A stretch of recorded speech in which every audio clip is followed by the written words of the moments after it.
What is up, YouTube? Man, I should play a song, man, but I'm tired of playing the Diddy songs, man. Uncle Mike album is out. Y'all go check out the album, man. Click on the link below. Support the channel and everything. Listen to some good music, man. Hey, a buddy of mine hit me up. He said, "Yeah, man, I heard you playing the songs on the YouTube channel, but dude, I bought the album, man, and the songs sound better on the album, man. I can't stop listening to it. Uncle Mike, you did a good job and all this stuff." I'm like, "Thank you, man. Thank you, man. I thank all the subscribers. I don't take this talent that God has blessed me with because my mother and father and everybody made us do it." I mean, it wasn't like no Michael Jackson thing or anything like that. But I studied and was loving the sound, and I still think I got a lot more growing and stuff to do. But long story short, check this out, man. The Boondocks. What's up with the Boondocks in The Simpsons? Okay, get off the music, Mike. How can they predict the future of all this stuff, man? That's scary. That is very, very scary, man. Anyway, check it out, man. Jamal, aka Jamel, go check his channel out and everything, man. This man got over a million subscribers, and I'm telling people to go check him out. I love to help people and support people, and because I want people to support me. So, hey, you got to give what you want to receive, you know what I'm saying? And I like this guy. I really like the way he broke this down. I was gonna play the original, but I like exactly what he said and everything. So y'all hit that subscribe button, hit that bell. I'm definitely gonna give him a thumbs up. Y'all know how Uncle Mike do it, man. God dang, y'all ain't gonna believe this. This is crazy, man. This is scary. That's how crazy it is. Hit that subscribe button, hit that bell. Let's check this bad boy out. All right, I like that. I like welcome that. back to the channel again. Thank y'all so much for coming over. Now look, I will admit I have never sat down and pressed play on the Boondocks. I've only seen like clips and stuff like that, but got this video here that says Boondocks warned us about Diddy in this deleted video or episode. God dang it, y'all. Now, we already know that my bad, y'all. Is what it is. I'm working. Or was what it was. On the 3rd of October is when he's supposed to be sentenced. Still don't know exactly how much time he's going to get. But, you know, as I look back, everybody was pretty much saying the same thing, that where was all this information and rumors that was coming out before the trial started. So, yeah, we ain't gonna waste no more time. Let's jump right into it. Underage boy? Oh no, I ain't come looking for no little bars. Oh shoot, I ain't got no milk, no cookies, nothing. Hold on. I came looking for man's butt. I know this guy, he is crazy. My bad, y'all. That's my bad. Yeah, I'm trying to do too many things at one time, and it's pissing me off. So here we go. Here we go. Before the trial. That's my fault. That's my bad. Yeah, we ain't gonna waste no more time. Let's jump right into it. Let's jump into it, baby. Underage boy? Oh no, I ain't come looking for no little bars. I ain't got no milk, no cookies, nothing. I came looking for man's butt. I know this guy, he is crazy. He like got a chemical imbalance or something. I'm just saying, man, you look much taller in the videos. Do you hear what I'm saying to you? That does a rage a hole and we're both gonna die. What happened to I don't fear no man but God? Let's get to the point. Now, some people see this so-called mountain of evidence, these videotapes. Yo, there's this wild theory making the rounds online that the Boondocks wasn't just clowning Diddy for the culture. They were actually trying to warn us. With all the heat Diddy's facing right now in court and... Damn, wait a minute, man. Wait a minute, y'all. My bad. I'm gonna go ahead and change it. Because... So, what's up? What's up? Struggle is up, brother. Oppression is... Wait a minute, that's something different. Wait a minute, y'all. Oh my God, this is about Dr. Umar. My bad. Uncle Mike messing all up today, man. I'm gonna go ahead and do it like this. My bad. That's my bad, y'all. Here we go. October is when he's supposed to say anything. Came looking for man's butt. I know Okay. this guy. He is crazy. I ain't gonna He touch it. got a chemical imbalance or something. I'm just saying, man, you look much taller in the videos. Do you hear what I'm saying to you? That a rage a hole and we're both gonna die. What happened to I don't fear no man but God? Let's get to the point. Now, some people see this so-called mountain of evidence, these videotapes. Yo, there's this wild theory making the rounds online that the Boondocks wasn't just clowning Diddy for the culture. They were actually trying to warn us. With all the heat Diddy's facing right now in court and certain rapper names being dropped left and right for allegedly being part of Diddy Thug's crew, fans are starting to revisit legendary Boondocks episodes. And it really looks like they were trying to tell us something the whole time. And here's the thing. Some people think if you only focus on the Diddy angle, you're missing the whole plot. They believe the Boondocks was calling out the entire industry. All the shady stuff that goes down behind the scenes, the power plays, the compromises. So let's jump into the world of the Boondocks and break down all the crazy connections fans are seeing between the show's characters and the wild things coming out about Diddy. Man's butt? Excuse me? Oh, I know who you are, Chris Hansen. But see, I calls you Chris Hansen. I watch your TV show all the time. Wow. So you go ahead and bring them cameras and them police is waiting outside. It don't make me no difference. Okay, let's start with the most obvious example of Frederick, aka Gangstalicious. Gangstalicious is a fictional rapper and a recurring character in the Boondocks. On the surface, he presents himself as a hardcore, thugged out rapper. He's tough, violent, and always pushing that gangster image in public. Basically, everything mainstream hip-hop was idolizing in the early 2000s. But Gangstalicious is a rapper with a secret. He's a closeted gay man, and he's terrified that the truth will ruin his career. Oh, man. I can't believe this. I was gonna be able to pay my car note this month. I knew it. I always had a feeling about that dude. Oh, man. That's what are we Snoop, supposed to do yeah. now? This gay ass gonna be here in an hour. Oh, no. We can't with this song now. I mean, if Man, come on, man. This was on the... I ain't never watched the Boondocks like that. I watched a couple of episodes, especially with, no, I'm a pimp named Slipknot. You got to say no, I'm a pimp named... I forgot. Y'all know Uncle Mike forgot. But, that episode, I remember seeing that one, the whole thing. But here we go. everyone, you know... Hold up, man. That's Snoop's voice. That is Snoop's voice, period. Closeted gay man, and he's terrified that the truth will ruin his career. Oh, man. I can't believe this.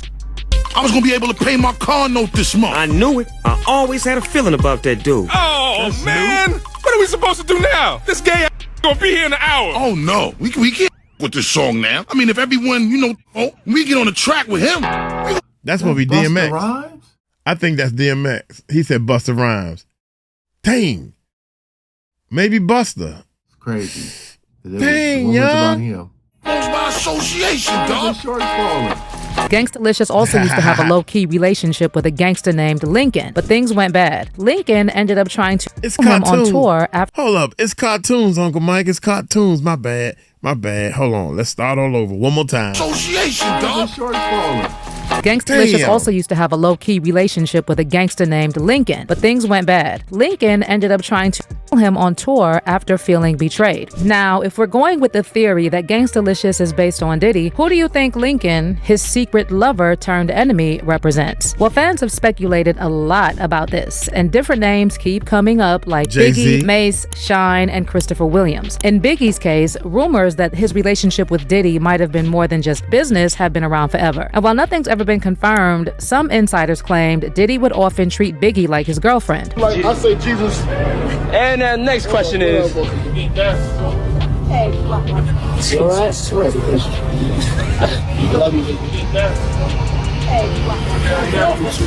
Now, as for Mase and Shine, those same rumors have been following them too, but there's no solid proof that they were doing anything more than business with Diddy. But Christopher Williams, well, that's where things get messy. Several people claimed that they actually caught Christopher and Diddy making out right in Diddy's office and at the Bad Boy studio. One of these people is Jaguar Wright, who claimed that a woman who worked as a lawyer at Bad Boy told her she walked in on Christopher and Diddy, and allegedly Christopher was on his knees. There was a young woman, beautiful woman. And we got to remember, man, I don't think anybody care about that. Like, as far as what Diddy is into, It was just all the alleged illegal stuff that he was doing. You know, giving people this, putting this in a drink, this and this, that. Like, that's where the issue is. I will continue to say that. I ain't got no problem who this guy wants to date or sleep with, as long as they're legal and he's not doing anything illegal. But there were the rumors, you know, like, do this and you'll get a job. You don't do it, you will never have a job. You know. She's a lawyer, or at least she was. She used to be an entertainment lawyer. I'm not going to say her name. The story is enough. She witnessed something. She witnessed something that was disturbing to her. But what was really disturbing to her was the conversation that she had with Diddy after. See, Christopher Williams, I don't know, I guess he wanted to sign. I don't know what happened. But Puff was supposed to be giving him a demo deal, and he gave him a demo deal, and I guess it was supposed to turn into an album deal, which that never happened. But this young woman walked in to get approval on some paperwork, see. And when she walked in, the door wasn't locked, so she didn't think twice about just walking in. And when she walked in, she saw Christopher Williams performing fellatio on Puff. Now, from what she said to me, it was disturbing because, you know, they didn't stop. She just walked out. And she just kept her head down at the office the rest of the day, I believe it was. And I don't think it was at the end of business day that day, but I think it was the following day. He came into her office and was like, yeah, so you came in there, so what? What you gonna do? You wanna say something? And she was like, oh no, she was like, I just don't understand why you left the door unlocked. If you were in there doing that, why would you leave the door unlocked? He said, I'll do whatever the fuck I want to do in my building. And I just don't know. He was like, it's power, see? I can make a man, he said, if I can make a man suck my dick, I can make people do anything. Yo. For money. Now, of course, Christopher Williams later denied this, and he kind of turned it into this whole thing about him being a straight man. One person in the world alleges that I gave Puffy to get a record deal. Anybody who knows me knows that is ridiculous. If I were gay, I would be openly gay. I have friends who are just coming out the feds right now from when I first released the record, who would like to do nothing more than to show her who the fuck I really am. But I'm like, bro, she's hurting. I'm praying for her. If I'm really solid, how can what she say affect me? But as Jaguar pointed out, this wasn't really about sexuality for Diddy. It was about power and domination. And she wasn't saying that Christopher is gay. She was implying that he was desperate for that record deal, and he made a business decision. So those are two different things. But let's go back to the story of Gangstalicious. So at one... My bad, my mouth was open. My bad. A business decision? Did you hear what the commentator said? That this man made a business. That's what they all do, I'm thinking. Yeah, all of them. Ja Rule. I think one of them people on the Boondocks was Ja Rule. That's what I think. Maybe, possibly. But because they said, Gene Deal said Puffy and Ja Rule was running out the room one time and said that his cousin, he said it to his cousin, yo, you don't want to go in there. It's a lot of freaky stuff going on in the room. And it's funny because man to man, if it's some freaky stuff going on in there, and if it's that freaky, I want my man to join in and say, man, we hitting these girls up in that joint back in the day, right? Back in the day. But if you telling your man not to go in there, I wonder what kind of holes y'all sticking stuff in. Yeah, That's dude, come on, man. Come on, man. Y'all, I swear to God, man, after all this info, man, y'all gotta believe something ain't right. Don't you think something ain't right? By now, you should know something ain't right. Christopher is gay. She was implying that he was desperate for that record deal, and he made a business decision. And he made a business decision to get down on his knees and do what he had to do to get that deal. Good God Almighty, man. Is that what you telling me?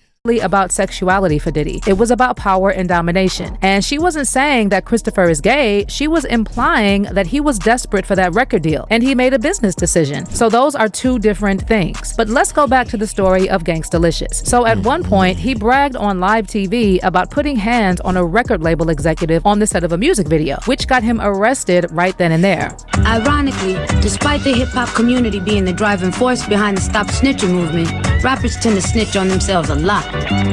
In 2000, rapper Gangstalicious reported record executive Johnny Guinness with a tennis racket and a bottle of Hennessy on the set of a music video. Guinness refused to cooperate with authorities. But the next day, Gangstalicious made an appearance on MTV's TRF. Hold up. Drop the beat. Gangstalicious, my mind's too vicious. Eat MCs all day, delicious. My whole crew business, no doubt we gon' win this. Smack up your moms like I smacked Johnny Guinness. 3 o'clock yesterday, I don't care what they say. Suckers really shouldn't play, I hit him with the Hennessy.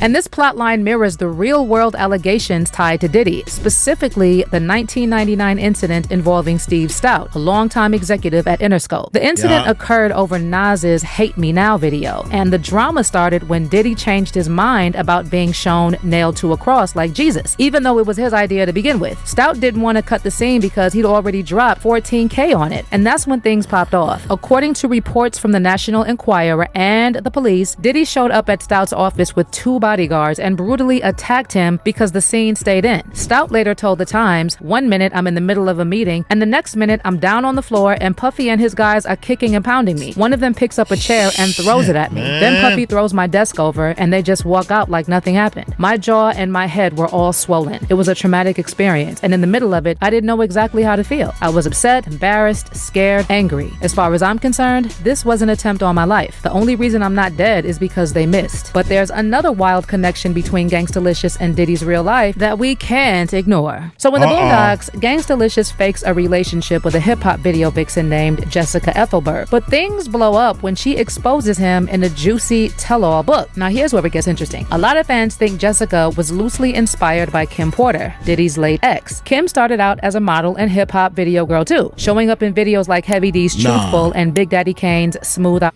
Nah, man. What year did the Boondocks come out? Yeah, this too close. Because, you know, we always talk about stuff being hidden in plain sight, like right in front of your face, so in your face that you say to yourself, this can't be true. They wouldn't just put this in front of us like that. Hey, man. I don't know, bruh. I'll say this, though. This is not making me, I don't feel like I want to watch the Boondocks. I'll say that. Somebody, I'm telling y'all like this, man. Hey, somebody like a, what's the word you supposed to say when you saying allegedly, somebody like a Ray J. Ray J ain't made no music in a long time. Ray J running around, getting all this information and feeding it. It's a little rat. It ain't, I ain't gonna say it's Ray J. I'm gonna say it's somebody else. I'm gonna leave Ray J alone. But somebody is running around with some dope information. And I think it's Ray J. My bad. Allegedly. Oh, my bad. Look. Somebody had to be close enough to know that she writing a tell-all book. Because they all talking. He said, don't tell nobody, but guess what? Yeah, she told me she writing a book about him. Somebody know all this stuff for the last 30 years Puffy been doing, right? Somebody knows it. Next thing you know, I got my man who is anyway, and I feed him information while I let him do whatever I spend the night with him, and I'm gonna get my millions of dollars from him. I'm gonna get, dude, I got some information for you, man, that's worth $2-3 million. And you can put it in this cartoon. Either you're gonna run to the Simpson guy or the Boondocks guy. Yeah. And this is why they say, I'm gonna put this out. And it's gonna be funny when they come back and realize that this stuff been already been saying. That means it's a leak in your daggone in your clique, cuz. It's a leak. There's a leak in your group Somebody been going back telling it had to be, man. Think about it. I'll say this though, this is not making me. I don't feel like I want to watch the Boondocks. I'll say that. Yeah. Operator. But the most chilling parallel between Jessica in Boondocks and Kim Porter is the rumor that Kim was writing a tell-all book about Diddy. And allegedly, she was close to getting it published before her untimely death in 2018. And as you probably know, there's been a lot of speculation over the years that Diddy might have had something to do with Kim's passing. Some sources even alleged that on the day she died, Diddy showed up before the coroner and took all her electronics, including her phone and a laptop that allegedly had the manuscript for her tell-all book. Why come right to it was some foul play? Now it's possible that Jessica from the Boondocks was partly based on video vixen turned author Corinne Superhead Steffens, because Corinne actually dropped multiple books spilling behind the scenes secrets about the industry. And get this, Corinne once told Wendy Williams that she actually walked in on 2 male music executives getting it in. You walked in on record executives having gay or one executive having gay man. You don't mention that person's name. Can we talk about what record label? No, that'll give it away. That'll give it away. But what letter does it start with? Not even. That'll give it away. Let's continue with the problems. There was a party in Miami, and you showed up with Exhibit, and it was Puffy was at the party, or it was his party. His party. And when he saw you come in, it was. You talk about giving it away.